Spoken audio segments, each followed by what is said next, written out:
안녕하세요. 권중광TV의 권중광입니다. 오늘은 6월 28일 화요일 저녁입니다.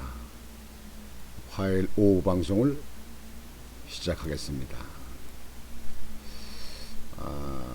장마가 지금 현재 들어서서 비가 좀 오다 말다 이렇게 합니다. 아직은 날씨는 잔뜩 흐렸습니다.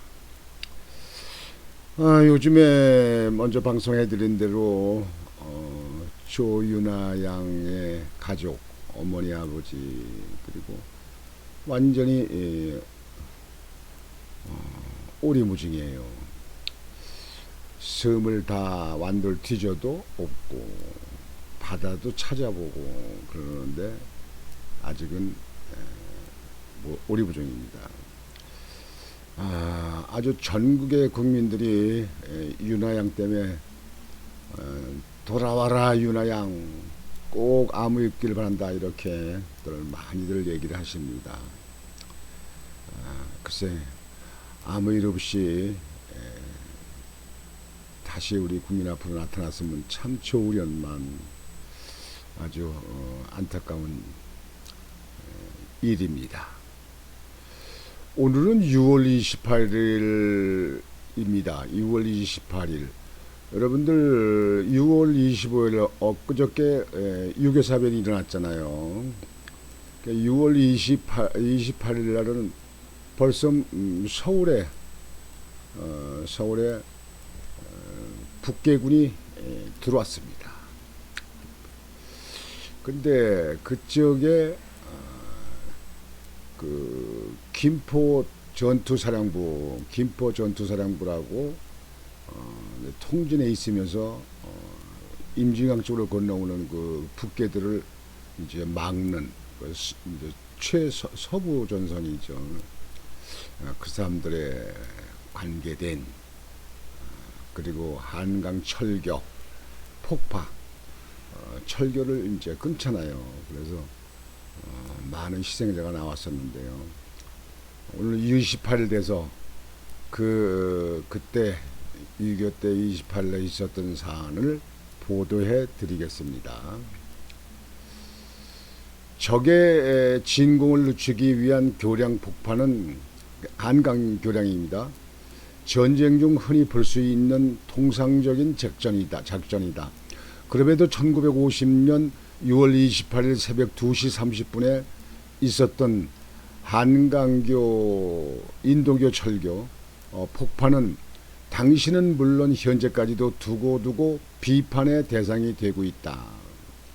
아군의 철수가 완료되고 적의 도하가 이루어지기 직전에 실시하는 것이 가장 효과적이나 이런 원칙을 놀랄 만큼 지키지 않았고 그나마 철교 일부는 폭파에 실패했기 때문이다.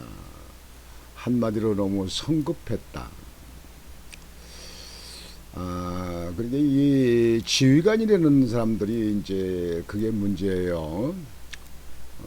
한강 그 인도교 철교를 폭파할 적에 그 시점이 그 피난민들, 국민들도 좀 철수가 다 이루어지고 또 군대도 또 막다가 군대도 철수하고 그러고서 폭파하는 것이 이제 가장 효과적인데 그때 미리 이제 폭파했다. 그때 말이 많았죠. 그래서 거기서 그 난간에서 폭파된 부분에서 사람들이 강강물에 떨어서 많은 사람들이 희생되고 뭐 차가 뭐 떨어지고 그렇게 했다고 그러는데 그거는 어떤 지휘관이 너무 성급해서 겁을 먹고 그렇게 했는지 모르겠습니다만 그런 일이 있었습니다. 다리가 폭파되기 직전에 북한군 주력은 당시 서울의 경계인 미아리 고개 북쪽에 있었을 뿐이었다. 그런데 단지 전차 2대가 미아리 고개를 넘고 있다는 소식이 전해지자 폭파가 전격적으로 단행되었다. 도심에서 고군분투하던 아군에게 어떠한 통보도 전해지지 않았다. 더구나 교량을 통제하지도 않아 피난민을 포함해 막심한 인명피해가 발생했다.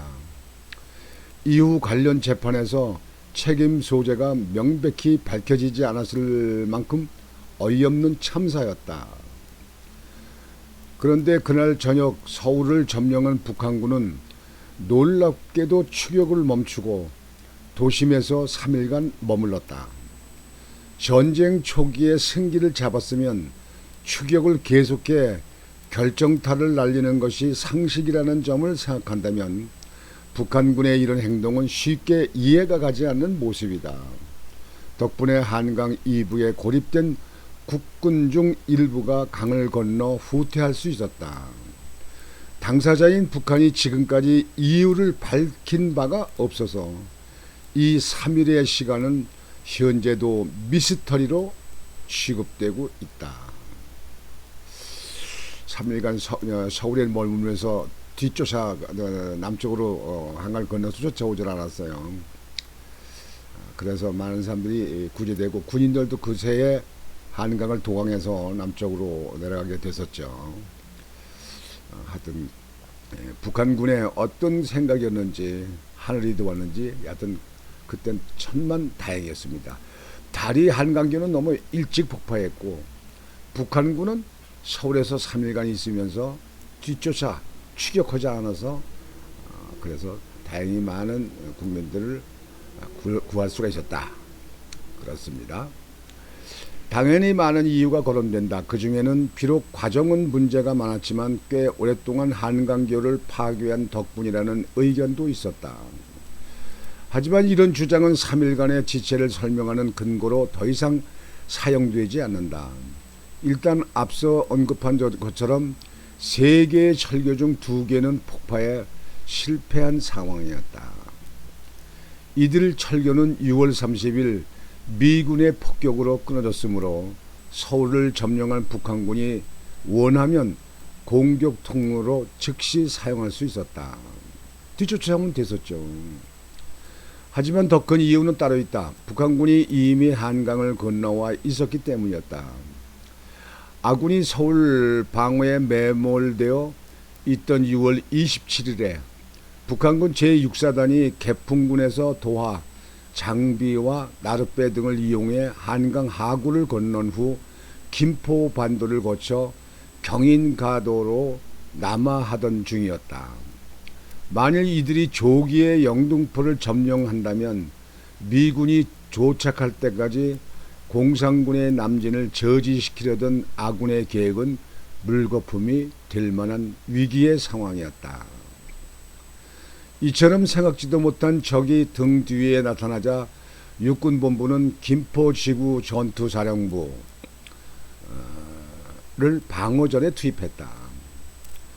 김포사령부는 정보학교를 근간으로 공병학교, 보국대대, 기갑연대 일부, 제12연대 일부, 제22연대 일부에서 병력을 긁어모아 창설한 급조부대였다. 상황의 위중함을 잘 알기에 당시 국군의 귀한 자산이던 M8 장갑차가 지원했으나 병력이 일개 연대에도 미치지 못했고 대부분이 행정병이나 훈련병이어서 전투력도 보잘것 없었다. 초보들. 그렇게 급파된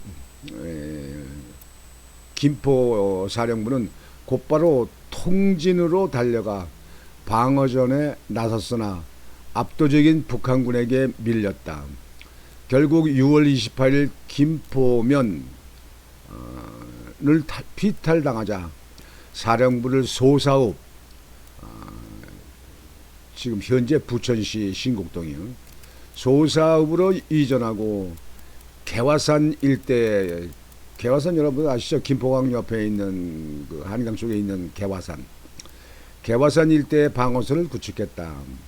더구나 그 와중에 사령관 계인주 대령이 실종되는 어처구니 없는 일까지 벌어졌다. 그처럼 불리한 상황이었음에도 육군본부는 김포공항을 즉시 탈환하라는 무리한 명령을 내렸다. 미군의 참전이 예상되는 데다 행주나루에 강을 건너 후퇴하는 국군 제1사단을 보호하기 위해 김포공항을 확보해야 한다고 본 것이었다. 명령에 따라 김포 사령부는 공격에 나섰으나 중과 부적이었다. 선봉에 섰던 안영작 대위, 강문원 대위, 김을록 중위, 박영수 소위, 김수동 소위 등의 중간 간부들이 전사했고 현장에서 이들을 지휘한 최복수 중령은 단신으로 지부처의 기관청을 거치하고 적진을 유린하다가 생을 마감했다. 최복수 중령이 그래도 그 저지하려고요.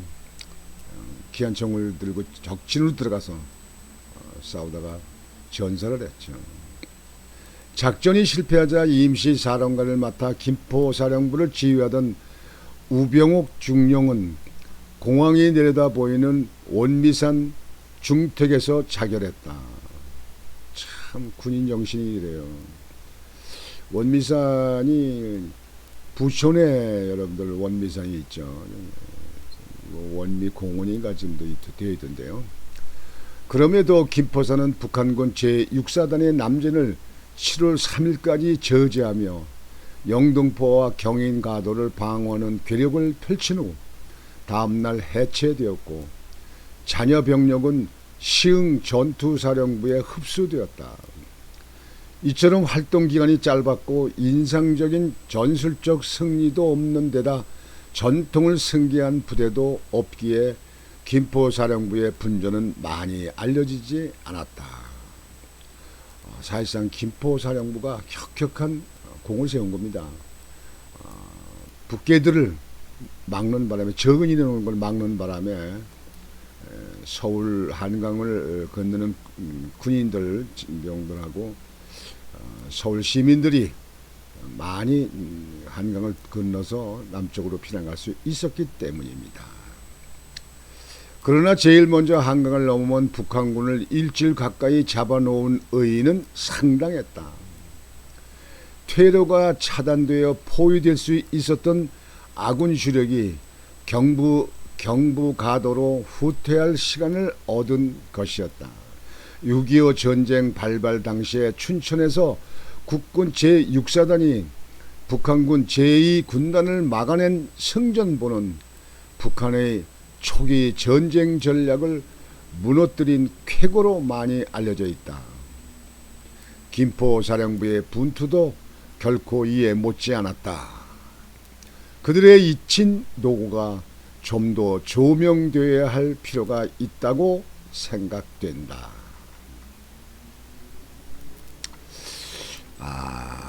참 이게 오늘 6월 28일 날은 참 한강을 폭파하고 피나는 전투, 서울에 점령했고 김포에서 막아내고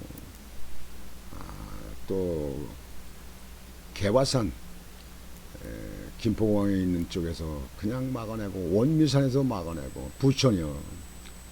참 적은 군병이고 물자도 군수부도 없고 그때 장갑차가 수십 개 있는 걸로 끝났다니까요. 지금 현재 이 사진이 한강 인도교 한강 철교를 건너다가 폭파된 차량들입니다. 차가 부서지고 그렇게 한 겁니다. 참 6월 28일 있었던 그 사안을 보면은요.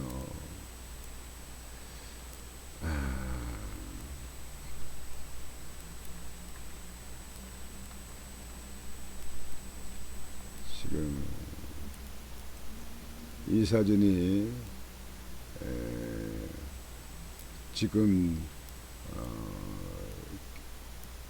우리 장갑차 M8 장갑차가 김포 사령부를 지원하기 위해서 세 대를 김포로 보낸 겁니다.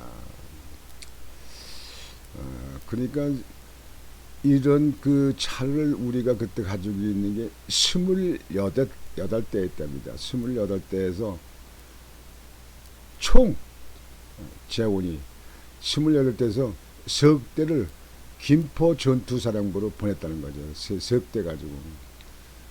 그러니 이북에는 소련 중국에서 오는 그냥 그 무쇠덩어리 같은 탱크를 그냥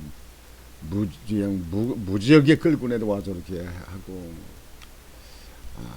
전투를 해서 우리나라 사람들이 그 참 어처구니 없는 전쟁에 휘말리고 많은 전사자들을 냈지 않습니까? 집은 다 부서지고 다리는 다 끊겨 폭파되고 국민들은 그냥 애매하게 사망하고 군인들 전사하고 또 외국에서 유엔군이 와가지고 유엔군 인사들도 한국 전쟁에 와서 이름도 성도 모르는 나라에 와가지고 도와준다고 하다가 또 많은 사람들 사상자가 났지 않습니까? 6월 28일, 6월 28일. 제가 어릴 적 그때는 6.25 때 다쳐가지고 온몸이 다 뚫려가지고 제가 그때 병원에서 죽느냐 사느냐 할 때 그런 지경인데 그쪽에 이런 일이 일어난 겁니다. 그때 이렇게 막아내지 않았으면 지금 한국은 없습니다. 메가더 장군이 인천 상륙 작전을 계획해가지고 성공하지 못했으면 이 나라는 공산당이 됐습니다. 여러분들 공산당의 나라에서 지금 살고 있을지 몰라요. 당시에 우리나라가 못 막았으면. 그럼 공산당이 됐으면 이북 실정 여러분들 아시죠? 먹을 것도 없고 입을 것도 없고 그냥 공산당 그놈들 무슨 행사한다면 전부 동원돼 가지고 한복 입고 말이죠. 그냥 이민기 흔들고 꽃을 만들어서 꽃을 흔들고 말이죠. 여러분 보시잖아요. 우리 국민들 정신 차려야 됩니다. 정신 차려요. 좌파들 정신 차리라고. 이 나라가 지금 이렇게 되어 있는 것은 얼마나 지금 현재 하늘이 도와서 다행이냐. 여러분들 그렇게 생각을 해야 된다고 생각합니다. 일부의 못된 이 좌파 종북 세력들 완전히 쳐 부셔야 됩니다. 공산당은 아주 이 지구상에서 싹 쓸어버려야 됩니다. 오늘 저녁 방송은 이것으로 마치겠습니다. 여러분들 편안한 밤 되시기 바랍니다. 권유광이었습니다.